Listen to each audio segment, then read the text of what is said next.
The Influencer's Edge is brought to you by the Rapid Sales Accelerator. If you're ready to skyrocket your sales by 30% or more in just 90 days, then you need to claim your free training right now. You'll learn 4 words that will compel your prospects to trust you like they were children within the first 3 to 5 minutes of any conversation across any platform and any medium. You'll learn how to give your prospects objection amnesia, to crush objections like, I need to talk to my spouse, or I need more time to think it over, or it's too expensive. If you'd like to claim your free training now, go to www.paulrossbook.com. Do it before your competition does it now. Welcome to the Influencer's Edge. This is the place where you come to get the latest breakthroughs, cutting-edge insights, tools, and techniques to leapfrog over the pack in sales, persuasion, and influence. Be sure you visit our website at www.theinfluencersedge.com. And while you're there, subscribe to us via your favorite network. Now sit back, tune in, and enjoy today's episode.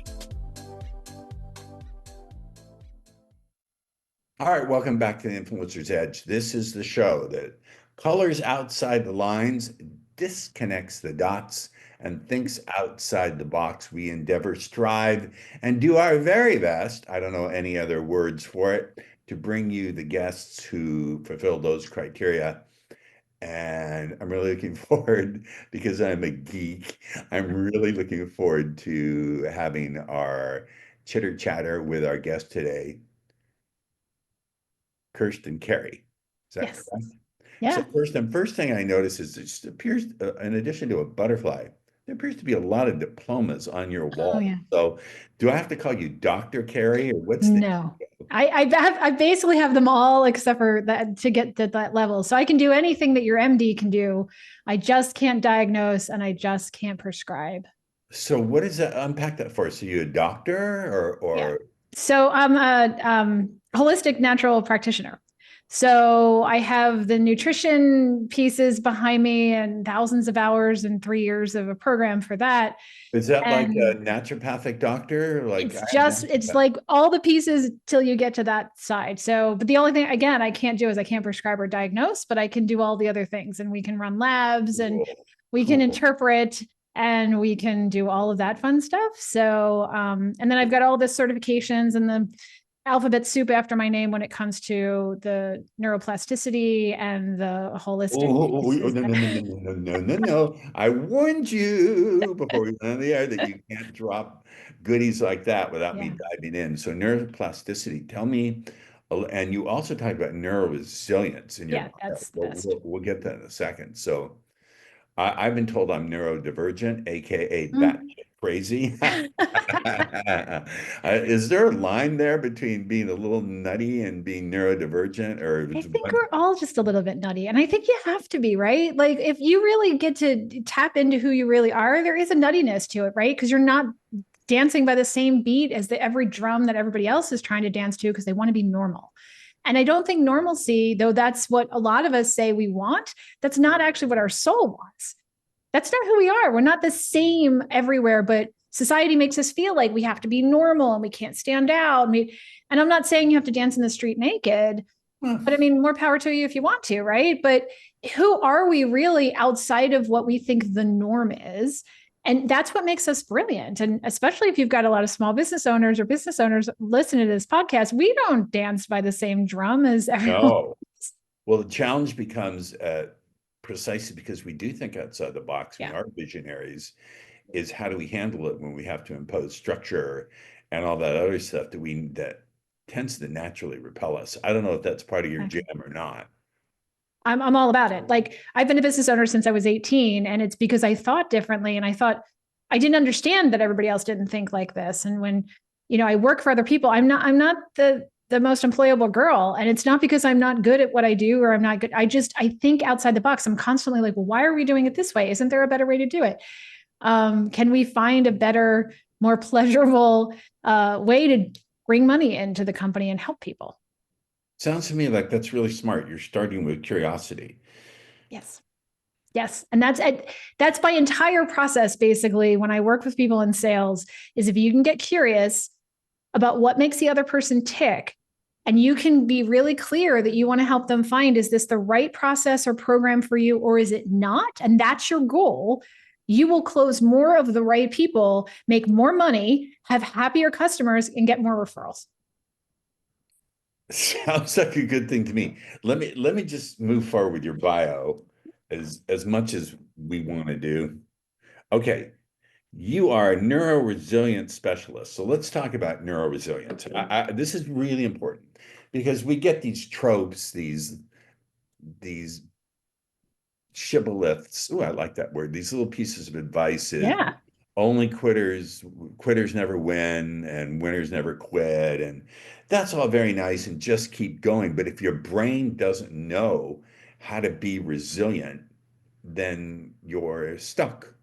Yes. So talk to me about a few of the aspects. What does neuroresilience mean to you? And what are some ways that we can practical tips and processes that we can actually implement that don't require nothing wrong with therapy, but 5 years of therapy, things we can do fairly quickly and on a daily basis to increase our neuroresilience? Well, I mean, the first thing is to recognize that the body functions off of patterns. So your subconscious is constantly looking for what's the next pattern because it takes fewer resources to get into a pattern. So it's like if you drive to work the same way every day and then there's a detour, it takes more of your resources to use the detour because you're not used to it. Right. So the subconscious is constantly saying, have we done something long enough to know that we can put this into a pattern where we don't have to use the resources, and the resources are reserved for the new stuff, which is why people say, I don't like new things. It's because it takes more resources that we're not used to having. So if you understand that we work off of primarily patterns, getting curious, again, back to that word, about what your patterns are, how you think, how you feel, how you react, how you process. Are you better visually? Are you better sound is better for you? How do you function? You actually can then start purposely creating patterns that serve you the most to use the fewest number of resources and get the most results. Does that make sense? But it begs a question. It raises a question. Which How is? do you get into the state of mind where you can actually see your own patterns? Because we tend to Yes. be so Defensive? the word no, not even that. We tend to be so glued to our patterns that we're Oh, looking yeah. through them rather than at them. So how do we build that state of consciousness? How do we build, I don't like the muscle, the brain is not a muscle. How do we build that state of consciousness? What are the practices where we can actually begin to see our own patterns? We have to go first. I understand. We'll dive into how we can, assume we will, how we can see our potential clients' patterns and work with them. But how do we get to a state of mind where we can look at our own, or do we need a coach, or what's the gig? Well, I mean, coaching is always more helpful because they can see outside of us and they're not attached to our solutions and they're not attached to the outcomes, right? So when you have someone that has no attachment to your outcome, but they have the knowledge to help you see for yourself, it's a lot more helpful. That's why you see there is no high-level athlete out there that's just trying to do it by themselves. So if you want to hit that level, we have subconscious patterns designed to protect us from seeing things within ourselves as defense mechanisms. So you won't be able to see some of them if you don't have an outside resource to help you see them. Like you've set yourself up. I've been told I'm eccentric. I don't see it. I mean, I think Green Lantern rings and singing to the barista every morning, "Good morning," is perfectly normal. I don't see it as For you. And the thing is, but for you, it is, right? Let's do this because I know you mentioned this actually right when we were jumping on. I want to talk about the difference between normal and common. Right. normal. What? And common, the word common, like Oh, just because it's common doesn't mean it's normal. And I think even as much work as I've done in the healthcare industry, doctors use the word normal when they should be using common. Like your labs are normal, like your labs are common. They're not necessarily normal. Normal is what's right for the body, what's right for you. So what's right for you isn't necessarily right for the guy next to you. right? And just because a lot of people have thyroid disorder doesn't make that normal, that makes that common, right? So we have to start looking at what's normal. And we have a lot of clients who would show up and say, well, I just want to be normal. I want to do it like everybody else. And I'm like, no, you want to do it for what's resonating within you so that your body feels safe. And then that's normal for you. And then you can use those subconscious patterns in your favor. And you don't fall into fight or flight. So for you, singing to the barista every morning makes you feel calm and comfortable and grounded within your body and your neuroresilient patterns. You should do that. You know what I mean? Like, so this is where it starts to get super interesting, is finding your norm, finding your safe space, finding your patterns that help you feel grounded and balanced. That's the important part. Have you looked at studies? I'm a meditator. I've been meditating since 2006. And subjectively, I can only say it's improved my quality of life, especially because when I suffer in a healthy way. That sounds contradictory, but what I mean by that is I suffer in a way where it less and less drives me to destructive behaviors towards myself and others. So what are some of the practices for neuroresilience and by the way, how does it relate to neuroplasticity? Let's put aside the practice question. Yeah. How does neuroresilience relate to neuroplasticity? Well, let's break them all down. So the idea of resilience is your body's ability to bounce back from something that has gone wrong, which that's life, right? So you bounce back from having a cold, you bounce back from an injury, you bounce back from a death in the family. You bounce back from something where you would normally look at that and say, well, that's a bad thing, right? The resilient part is how quickly you can bounce back and get back to normalcy or balance, right? What happens over time is if you keep getting into spaces where you don't know how to bounce back and you aren't strong enough to bounce back, you start to lose the ability to do something.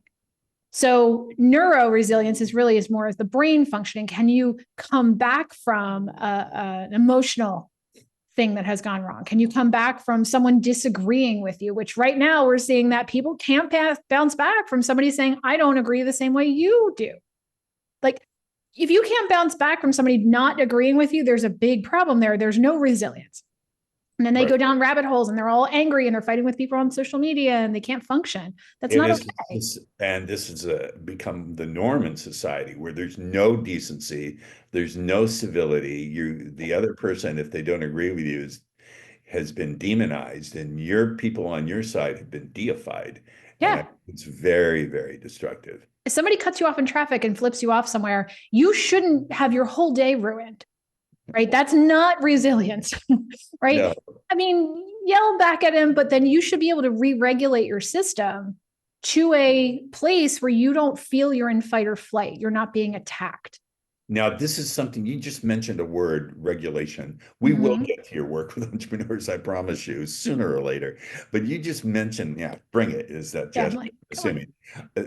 You just mentioned a word that I think is so crucial, especially for leaders, which is regulation, emotional regulation, because so many people are dysregulated. And I would think the stress alone of being an entrepreneur or a business owner or an executive, it just lends itself to being emotionally dysregulated. Am I on the right track here? Am I smelling what reality is serving up and cooking? That's what I see. I mean, most people don't realize they have underlying trauma. They don't realize it because they've been dealing with it so long. They've been white knuckling through it. They're so used to it that that's their norm. That's common for them. And they don't notice it until something really bad happens. Right. So then they're like, oh, I'm dysregulated. I'm like, you were dysregulated going into that next level of trauma or challenge because you already had so much built up, but you were so used to it. Like if you grew up in a household that was not balanced, you had an alcoholic parent, you had a dysregulated emotional parent, you had inconsistencies in your life, you never really knew what was going to happen next. You got used to that dysregulation.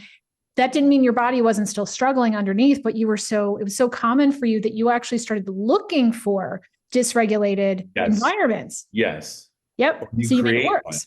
Or you create one because it matches what Yes.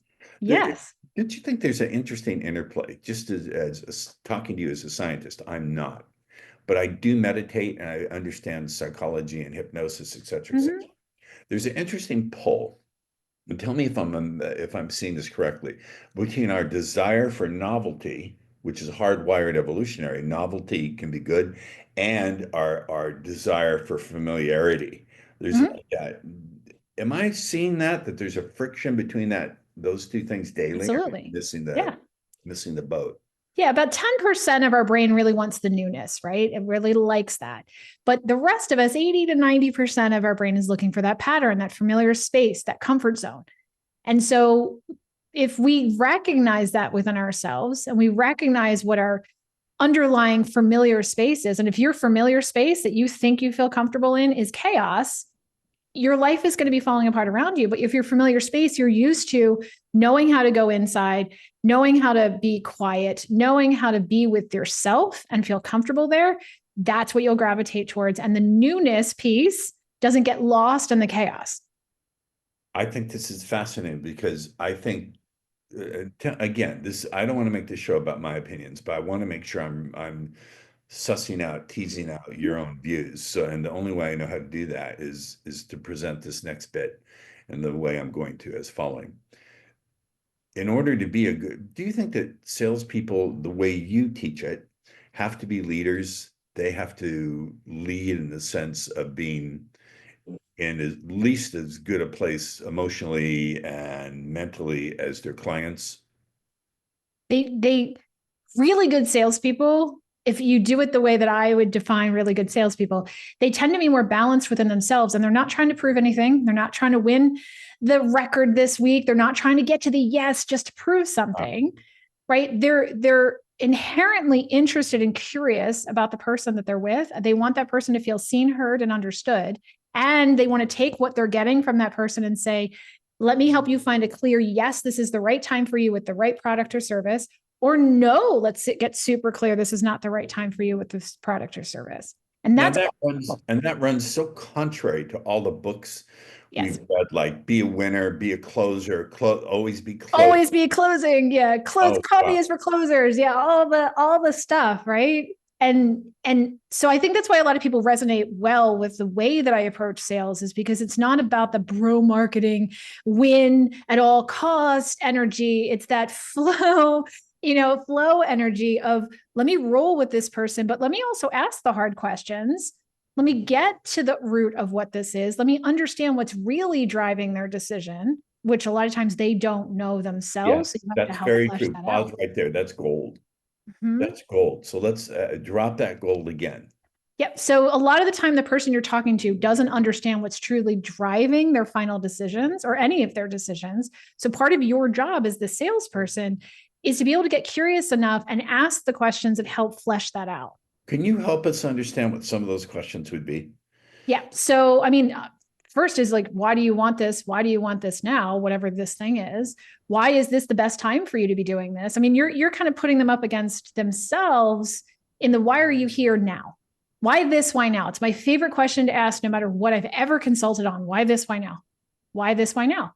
And what are the hard parts that you're going to have to go through to get the goal that you say you want? Why do you want that goal? And people are like, well, I want to make more money. I'm like, why do you want to make more money? And like, Let me push a pin here. Put a pin. yeah. How do you do this without making it sound like an interrogation? Just let me give you a metaphor. Mhm. Dating. I've developed the skill of asking questions without it seeming like an interrogation, to really open and listen and not just make the other person feel seen or heard, but to get curious. Yeah. But I never ask the question why. I'll get to the why without having to ask why. So I'm just curious. Let's say we do ask why. What is the grand, do I want to use the word granular? What is the fine tuning around that so it doesn't seem like an interrogation? Because many people either don't ask those questions or they'll turn it into an interrogation. Yes. And the reason a lot of the salespeople don't ask the questions that I think they should be asking is because they themselves don't feel comfortable within themselves, or they don't feel comfortable within their own answer. So they either come at you like they're interrogating because they're just spit, all the things are coming out at once, or they're not coming from a place of true curiosity. They're asking the question because it's on the script. And there's a big difference in the vibration. And for everyone on this call who understands that we all vibrate in a specific frequency at any given time. So like, no, hold on, yeah. I'm going to push back. You're a scientist. And you know right now, well, what I want to push back and to say, vibrate at a frequency. Yep. That's not scientific language. So Yeah. what specifically? Oh, it's absolutely, everything's measurable, right? So the frequency is measurable. So you could measure the frequency of the tree outside of my house, and there's a specific vibration that it is vibrating on. Everything is vibrating. In terms of hertz or megahertz. Megahertz. Yeah, it's hertz. So if you listen to music, it's got a specific frequency. If you listen to the dog snoring on the floor, it's a frequency. If you walk into a room and there's a guy in that room who's already so angry and so pissed off, he's vibrating at a specific frequency that you can feel when you walk in. And we are all sensory beings. So babies and dogs are my favorite pieces of this, because babies and dogs are functioning off of frequency. Wait a minute. And cats. And cats, especially. But animals, let's go there. Animals and babies are vibrating off of the frequency of the sensory experience that they're having, what they're seeing, what they're smelling, what they're feeling. As babies get closer to 7 years old, they start to shift over into the mind rather than just the sensory body experience. And they start to kind of separate the two. And the more trauma that child had up to the age of 7, the more of that separation will occur. Yes. So back to a conversation you're having with another person, you can sense the frequency coming off of that. You can feel hesitation. You can feel someone leaning back, even if they're not physically leaning back. You can feel someone shut down on you if you ask a question they don't like.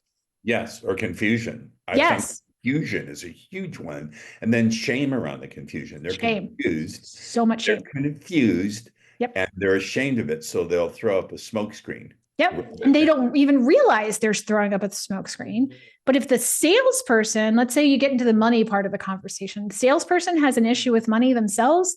They feel like rich people are the worst. You know, people that don't have money, or they have another opinion about that. They feel mad because they can't pay their rent this month. Like whatever their story is around money or how they grew up around money, that comes into the conversation in a frequency that they're actually putting into the conversation, and the other person can feel it. How do you shift that then? This is not just about asking different questions.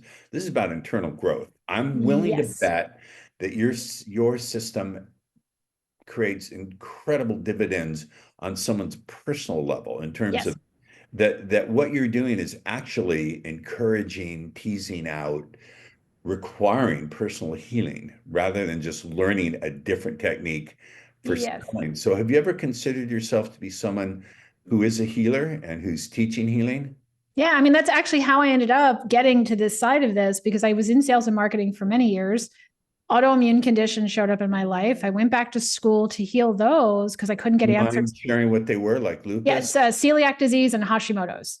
I know thyroid and gut. Thyroid and celiac, I'm well familiar with. That's a gut. Is that where the gut lining is attacking itself? Yeah. So they showed up in my life to tell me that I wasn't balanced and I was pushing too hard. And I'm a former athlete, so I learned how to push beyond a gymnast. I learned how to push well beyond where my body said, this is too much. And I deregulated myself in the pursuit of winning. Right. And so I learned how to white knuckle through, keep pressing on. We used to celebrate that in my family, the Irish, and how strong we were, and we could put up with anything and drink it away and blah, blah, blah. So there's some of my I'm Jewish, and no matter what we did, it was never good enough. There was no celebration. Yeah. So feel that energy, right? There's no celebration. It was never good enough. No matter what I did, that's a trauma running underneath the patterns of what you're used to thinking or feeling. Generational trauma, dear. Yes. And if we really want to get sciencey and geeky, that's where, epigenetics comes in, where you can receive trauma through the DNA makeup from the people in your past.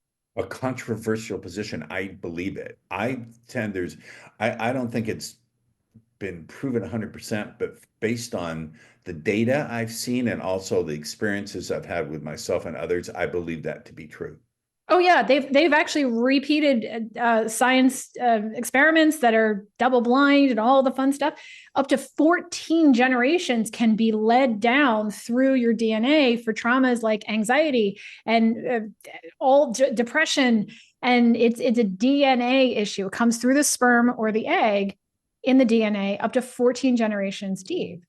So where is there any hope if we're fucked up for 40? Yeah. I can say fucked up. It's my show. If you don't like it, don't subscribe. Yeah. If Fucking get out. if we're fucked up for 14 generations, what hope do we have? Yeah, we do. I mean, because there is a point where someone in the line raises their little hand and says, I'm willing to be the one who stops the generational trauma at this point.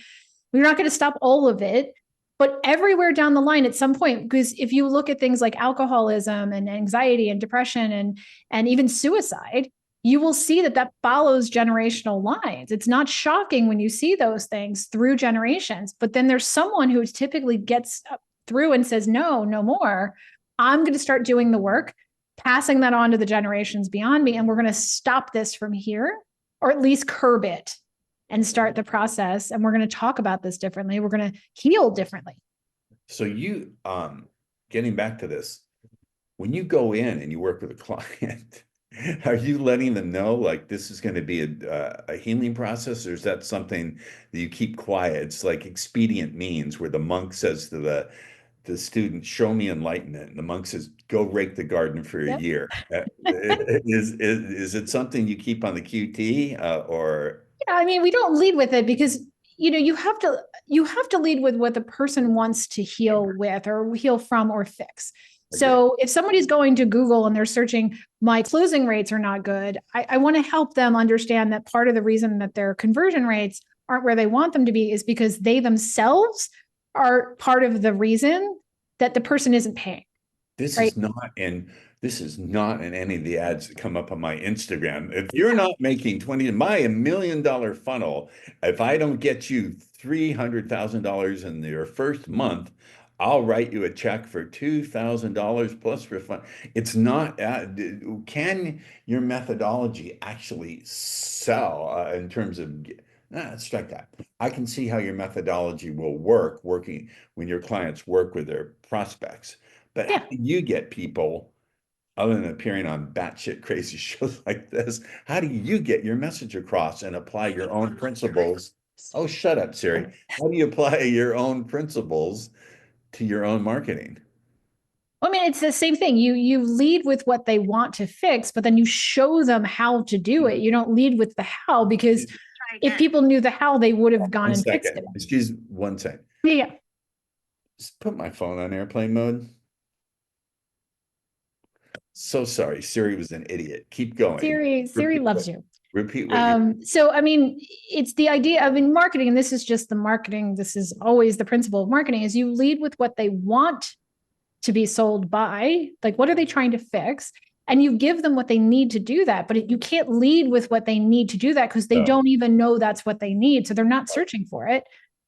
Nobody's out there searching for how do I fix my own traumas so that I can sell more. Like it's backwards. They just know that their closing rates are terrible. They're not making the money the way they want to. How do I fix that? I have that solution. And yes, you need to learn some of the underlying emotional pieces too, because that's what selling is. It's just connecting with somebody. That's it. And if you can't connect with yourself, you're going to be disconnected from your relationships with other people. So let's role play a little bit using your technology. Okay. So I'm a prospect and I'm saying, this is really good. I really want to do this. However, but you know what? I need more time to think it over. So, okay. So this is kind of almost a trick question. So that I need more time to think it over. We would have addressed that way before we get to the end of the conversation. Let's talk about that then. So I have so back to the why this, why now.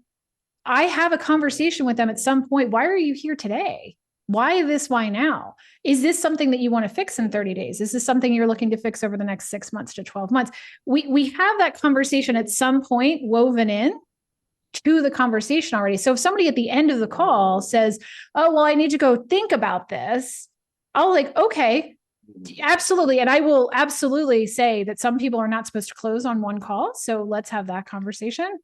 But if you don't want to close now, I'm curious, what is it that you need in order to have the answer? Like, what is it you need to think about? I want to make sure I answered all of your questions. Let me help you. And then that's when they're like, oh, well, I want to talk to my spouse.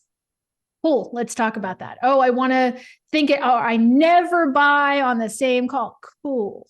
Okay. There's a trauma right there, but okay. You don't buy on one call. Then don't buy on one call. I'm not going to force you. Right. My experience around this though, however, and again, I'm going to do a little pushback. Ooh, we're over the time already, but I don't care. It's a good call. So screw it. We'll go a few more minutes. Are you enjoying this? Yeah, this is good. I know this is really good. So I have found though, if you let people go and think it over, they almost always talk themselves out of it because fear will always outweigh the potential benefit reward. I've never had it not happen. So what I've learned to do quite recently is to say, well, of course you need to think it over. I haven't given you enough information to not want to think it over. Yeah. So well, I mean, if that works for you, but what I found is because it's rare that I get somebody who wants to wait, but if they do, sometimes it's literally just a principle that they will not. And if you push them at that point, even if they came over the line, they're going to have buyer's remorse. They're going to want their money back. They're going to cancel at some point. They're not going to be the best client. They're not going to give you referrals. They're going to feel icky the whole time. So some of those people never should have come over the line. So that's you're pre-addressing it in the beginning, like, so why now? Why are you coming to me now? Why not 6 months from now? Why not?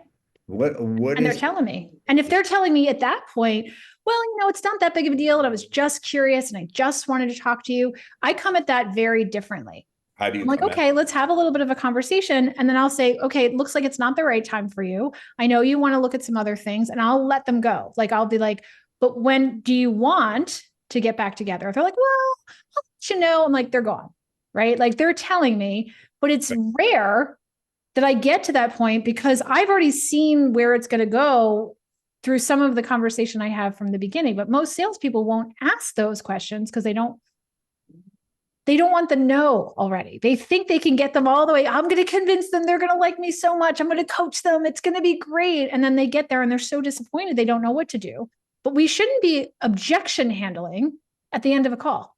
We should be handling and seeing those objections through the entire conversation. I get it. Right. Yeah. So you have to tune in. You have to put your agenda aside and tune in to your own energy and what's coming at you. And this is so contrary to what we've been taught. We've gone over. So first thing is you're coming back, correct? You're coming back. See, you're trying to close the second deal. Try to close the second date. Good job. Good job. Well, would you like to come back on the show? Let's do that. Yes, let's do it again. Okay. My audience wants to stay in touch with you. I know they're going to want to stay in the conversation with you. Notice how we didn't even get through your bio, just like I promised. I think that's the appeal of the show, that I just go with what I'm really curious about. Yeah. We've been ranked in the top 10% globally, and we have a small audience. We don't do SEO or any of that other shit, but people like us. So how can people stay in the conversation with you? Evolveminded.com is the best place to find me. I have a great resource for people if they want to go. It's free. I mean, you have to exchange your email address, of course, but it's the 7 biggest sales mistakes costing you high ticket clients and how to fix them. So if they go to the website, again, it's evolveminded.com. They can go /7 mistakes, or they can just click it on the top right corner of my website. They'll get everything that makes them happy there. Thank you. You've been a wonderful guest. I want you to stay with me after the official show is over and have a little green room chat. Sure. Once again, we've had another wonderful guest on the show. Don't we have the best guests? So we'll see you next time on The Influencer's Edge. And to the hostile alien armada hovering in their cloaked spaceships just outside of Earth's atmosphere, remember, eat the Canadians first. We'll see you on the next episode. The Influencer's Edge is brought to you by the Rapid Sales Accelerator. If you're ready to skyrocket your sales by 30% or more in just 90 days, then you need to claim your free training right now. You'll learn 4 words that will compel your prospects to trust you like they were children within the first 3 to 5 minutes of any conversation across any platform and any medium. You'll learn how to give your prospects objection amnesia, to crush objections like, I need to talk to my spouse, or I need more time to think it over, or it's too expensive. If you'd like to claim your free training now, go to www.paulrossbook.com. Do it before your competition does it. Now. Thank you for tuning in to the Influencer's Edge, where you get the latest breakthroughs, cutting-edge insights, tools, and techniques so you can leapfrog over the pack in sales, influence, and persuasion. Remember to visit our website at www.theinfluencersedge.com to enjoy even more great episodes like this one. We look forward to seeing you again on the Influencer's Edge Show.